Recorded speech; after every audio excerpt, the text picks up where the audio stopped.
It's February 13th here in Seoul, and I'm Kim Dami. We begin with these stories making the headlines at this hour, starting with the impeachment trial of South Korean leader Yoon Suk-yeol. The eighth and final hearing of President Yoon's impeachment trial over his martial law declaration has now commenced, with a possibility of an additional one or two more hearings. The Constitutional Court is yet to decide whether extra hearings will be necessary. U.S. President Donald Trump says that negotiations to end the Ukraine war will start immediately after holding what he calls a highly productive phone call with Russian President Vladimir Putin. Ukrainian President Volodymyr Zelensky told Trump on the phone that Ukraine wants peace more than anyone. Trump's reciprocal tariffs will be announced on Thursday local time, according to the White House. Countries around the world, including South Korea, are staying vigilant over which items will be targeted this time. President Yoon Suk-yeol's impeachment trial draws near to a close, with the eighth and final session scheduled so far taking place on Thursday. For more, we connect to our Oh Soo-young at the Constitutional Court. Hello there, Soo-young. Good morning, Tammy. So, Soo-young, the eighth hearing of President Yoon's impeachment trial began moments ago in the main courtroom. Tell us more. Sure, Tammy. And yes, as you said, the eighth and what could be the final hearing of President Yoon's impeachment trial began at 10 a.m. today, with the leader once again attending to represent himself. Today, there are three witness examinations scheduled. First with National Intelligence Service Director Cho Tae-yong, former Seoul Metropolitan Police Commissioner Kim Bong-sik, and head of the Capital Defense Command's first security group, Cho Sung-yeon. National Police Agency Commissioner General Cho Ji-ho was also set to testify today, but couldn't due to health reasons, marking his second absence from the trial. Now, the questions are likely to focus on the orders that were given on the night of December 3rd, when the president declared martial law, as justices continue to review whether his actions were constitutional in terms of legality and context. Cho Sung-yeon's questioning session should be particularly interesting, as he was summoned to the trial by the judicial bench, as his boss, Capital Defense Commander Lee Jin-ho, refused to answer certain questions regarding President Yoon's direct orders on sending troops to the National Assembly and the arrest of politicians. Now, given the conflicting statements we've seen so far at past hearings, it's quite unclear whether today's will offer more clarity or just more confusion. Well, it is going to be another long day for President Yoon, and it's still unclear whether the court will conclude the sessions today or not, right? You're right, Tammy. So the court press officer Chun Jae-yeon said Wednesday that she hasn't been made aware of whether there'll be additional hearings or not. And when asked about the possibility of wrapping up the trial this week, she says she simply doesn't know. She also refused to answer how trials are normally wrapped up. But based on previous cases, I think we can assume that it would take around 2 to 3 hours for both the petitioner and the respondent to make their final arguments. Now, as today, there's a full day of witness questioning. Experts predict there'll be one or two more hearings scheduled. But if the hearings do conclude today, then the verdict could come as early as later this month. Former President Park Geun-hye underwent 17 hearings in her impeachment trial, while former President Roh Moo-hyun's trial involved 7 hearings. Now, Park's impeachment was upheld in 11 days, and Roh Moo-hyun's was dismissed in 14 days. Well, Soo-young, I have to ask, what will affect the timeline of the verdict eventually?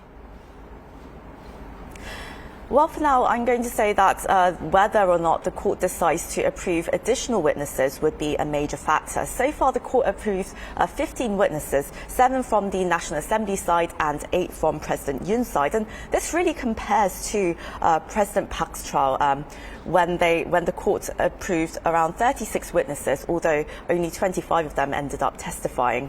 The court says it is reviewing the 3 new candidates requested by Yoon, and experts say that there could be ramifications later if the justices don't show due process. Another variable affecting the timeline is the dispute case relating to acting President Choi Sang-mok's decision not to appoint Ma Eun-hyuk as a constitutional court justice. Now, if the constitutional court upholds the jurisdictional dispute and Ma is appointed, the court will return to its full 9-member bench, and Ma would participate in President Yoon's impeachment trial. Yoon's legal team might then request a retrial process, asking Ma to review evidence records from the beginning, which would, of course, delay the ruling. All right, So-young, do keep us updated throughout the day. Thank you for the coverage. So the fate of the troubled leader is really still up in the air, with speculation that there may be extra hearings after the 8th and final hearing today. Let us discuss more with a legal expert An Jung-sung this morning. Thanks for joining us. Good morning. So if Yoon's impeachment trial comes to an end with the last hearing today, the court will hold 1 or 2 sessions to hear the final arguments for both sides, right?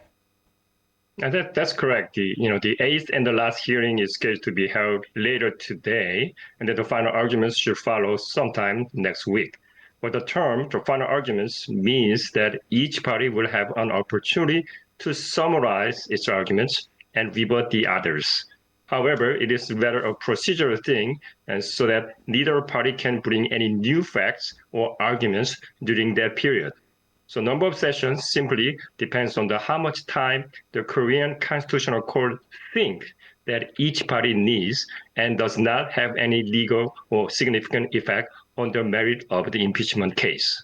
So additional hearings may be a variable, like our reporter Oh Soo-young mentioned, but can or will the appointment of Constitutional Court Justice nominee Ma Eun-hyuk delay the court's decision?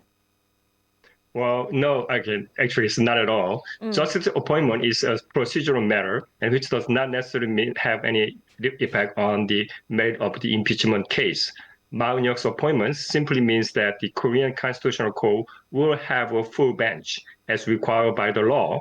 Any arguments on the appointment process and his political backgrounds are not legally significant in this case. So that really shouldn't be a problem. Then do you think the trial will be wrapped up with a decision by the court by the end of the month, like our Oh Soo-young mentioned? Well, as I explained earlier today, that it really depends on how the Korean Constitutional Court think on the procedural matter. In this respect, we need to wait and see until the end of today. Well, usually it took about 2 weeks for the court to make any final determination after hearing process is over. So we have to wait and see how the court decide today. Well, some experts are saying that there will be 1 or at least 2 more additional hearings on top of the 8 scheduled so far. Now, if extended, how many more extra hearings do you think there will be? Actually, number of sessions or the hearings is not really critical in this matter. So impeachment trial is not a criminal case where the prosecution need to prove evidence beyond reasonable doubt. As long as there's a Korean Constitutional Court find that there has been any illegal act made by Yoon Suk-yeol and is legally sufficient. So the different legal standard apply to the impeachment case. So it's more like a procedural things, I think, in terms of a substance matter, and the number of the hearing is not really critical, I think, in this case. Well, as far as I'm understanding, is that Yoon is seeking for additional hearings. Will additional hearings work in favor of Yoon and his legal team? Well, actually, it depends on what kind of the evidence they will introduce to the court. However, it depends on the once again testimony of the witness. But in this case, it's quite clear. This case, compared to the previous impeachment trial cases like Roh Moo-yeon and Park Geun-hye, which was a little more complicated than this current case. This case is very clear, very simple issue about whether on December 3rd, and 2024, he actually had decide to actually decisively to lead the criminal act, which was challenges, right? Alrighty, thank you so much for joining us, sir, this morning. You have a lovely day. Thank you.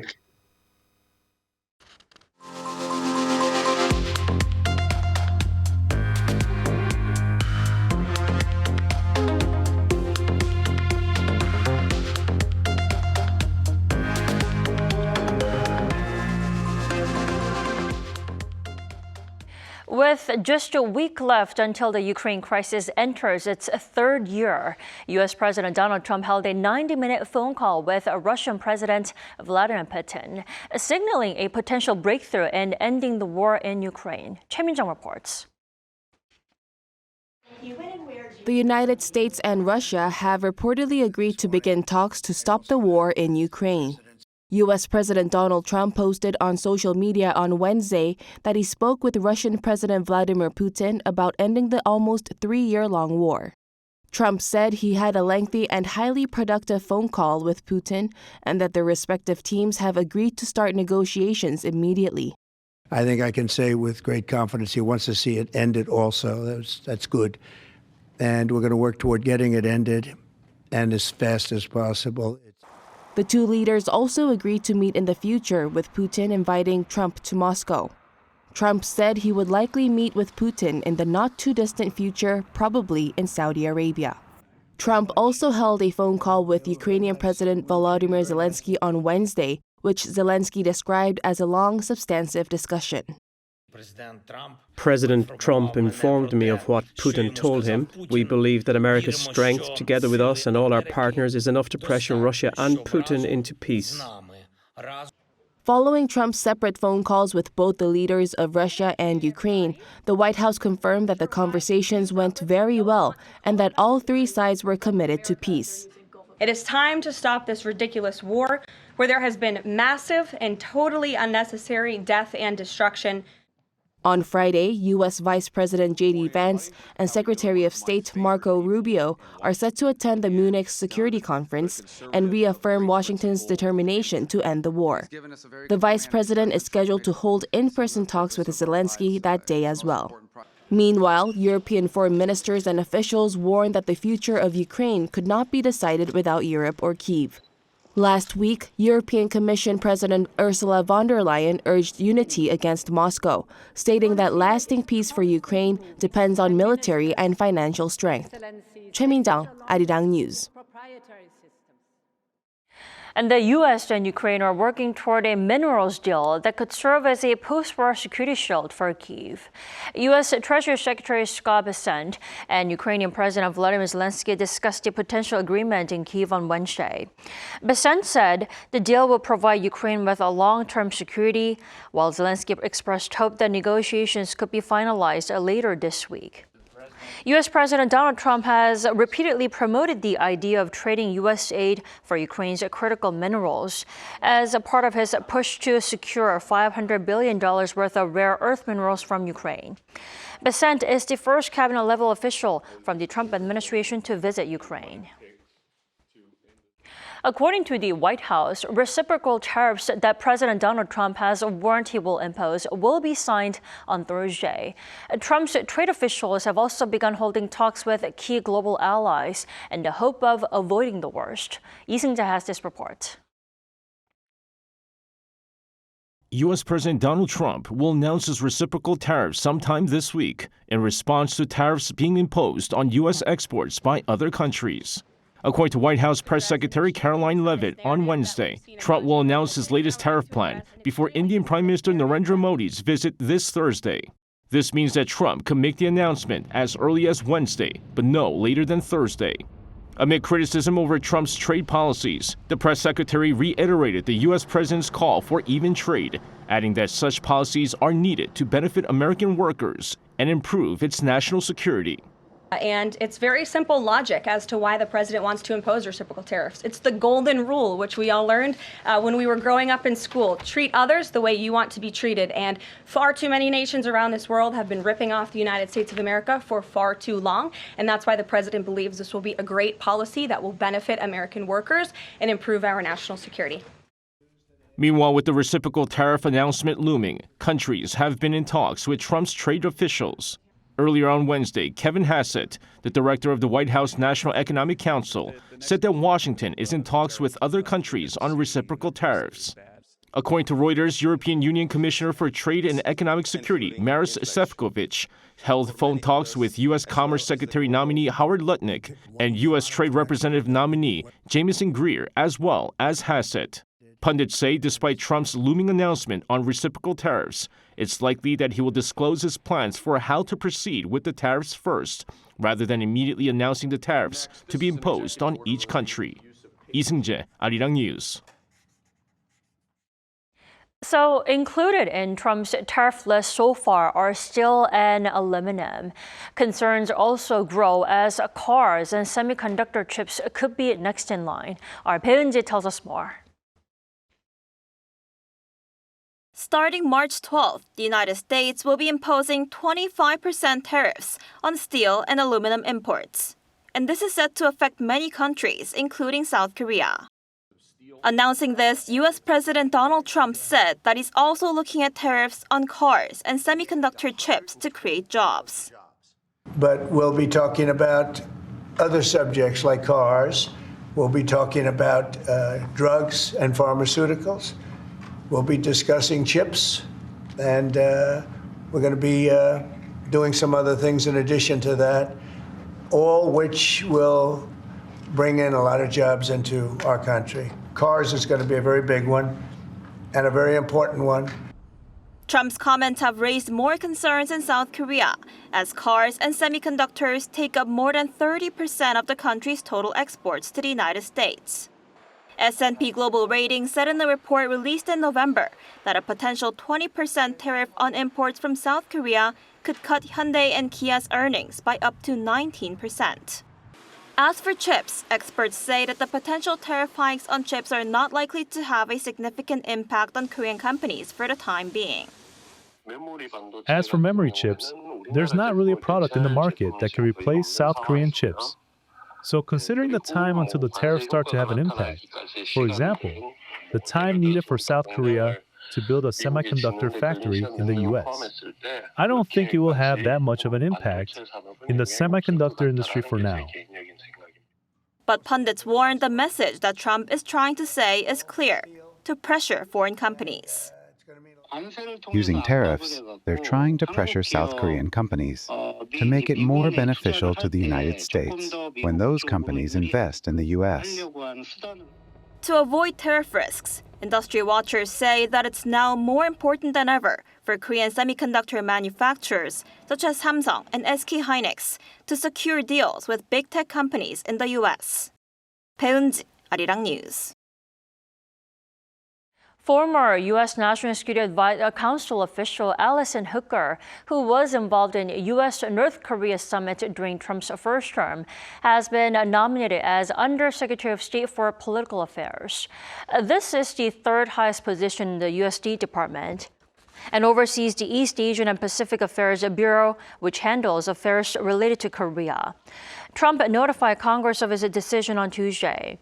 Now, Hooker served as the former senior director for Asian affairs at the National Security Council and took part in preparations for Trump's summits with North Korean leader Kim Jong-un in Singapore in 2018, Hanoi in 2019, and the inter-Korean border village of Panmunjom in 2019. South Korea added 2 more medals at the 2025 Winter Asian Games in Harbin on Wednesday, both coming in men's freestyle and freestyle skiing. Yoon Jong-hyun and Shin Young-seop won silver and bronze in the event on the final day of the freestyle skiing competition. Yoon earned 169.50 points for second place, while Shin scored 165.25 points for the final podium spot. South Korea remains in second place in the medal standing with 12 gold, 13 silver, and 12 bronze for a total of 37 medals. And on Thursday today, both the men's and women's figure skating free program will take place. Cha Jun-hwan and Kim Chae-yeon both ranked second in the short program. They will be seeking a podium finish.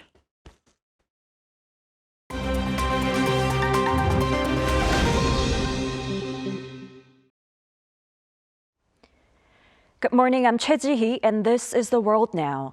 With expectations growing over a possible peace deal in Ukraine, the United States and Russia conducted a prisoner exchange for the first time in 6 months, involving American teacher Marc Fogel and Russian cybercrime suspect Alexander Vinnik. On Wednesday, the U.S. released Alexander Vinnik, co-founder of the cryptocurrency exchange BTE, who had been detained since 2017 on charges of laundering over $4 billion through the platform. Vinnik admitted to being part of a money laundering scheme and was waiting to be sentenced in the U.S. Moscow released Marc Fogel, a 63-year-old American schoolteacher based in Russia, who was arrested in 2021 for having medically prescribed marijuana and was sentenced to 14 years in a Russian prison. Fogel returned to the U.S. on Tuesday and was welcomed by President Donald Trump. Following U.S. President Donald Trump's imposition of tariffs on steel and aluminum imports earlier this week, Mexico and Canada plan to seek exemptions through discussions. On Wednesday, Mexican President Claudia Sheinbaum announced that top officials will engage in discussions with the United States over the 25% later this week. Mexico's economy minister emphasized that the levies are unjustified, noting that the U.S. maintains a trade surplus in these metals with Mexico. Also on Wednesday, Canada made a diplomatic push by sending all 13 Canadian premiers to Washington, D.C. for the first time. They'll meet with U.S. senators and members of Congress to speak against the impending tariffs and highlight the negative impacts on industries that rely heavily on steel and aluminum in both nations. Inflation rose 3% in January in the U.S., up from 2.9% in December last year, marking the highest rate since June. The figure is driven by increased costs of groceries, gasoline, and rent. Egg prices surged by 15.2% due to an avian flu outbreak, reaching a record average of $4.95 per dozen grade A eggs. The Federal Reserve expressed concern over the persistent inflation, which challenges its plans for future interest rate cuts. President Trump has pledged to mitigate prices, but pundits believe his recent tariffs could increase costs in the short term. Finally, to Taiwan, where the 2025 Taiwan Lantern Festival for the Year of the Snake officially began on Wednesday with an opening ceremony held in Taoyuan City. Daily light shows and a variety of lantern displays will be held across Taoyuan's 13 districts from 6 to 10 p.m. until February 23rd. The Pingxi Sky Lantern Festival in Taipei City also attracted thousands of visitors who participated in the release of illuminated lanterns into the night sky. The tradition symbolizes peace and prosperity for the new year.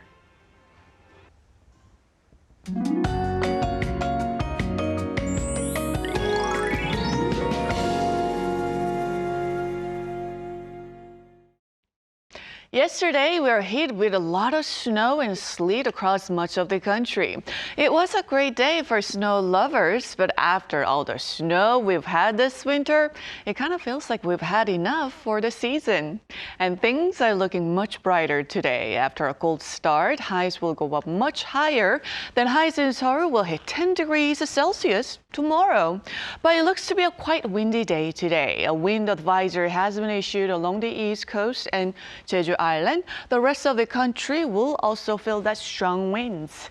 And we are actually expecting temperatures to be about 2 to 5 degrees higher than yesterday, but feels like temperatures could be 3 to 4 degrees lower than what readings say here. Seoul gets up to 5, Busan at 10 degrees with good air quality expected nationwide all day today. The warming trend continues through the weekend, but before you pack away those winter coats, we are expecting another round of winter chill early next week, so keep those warm layers handy.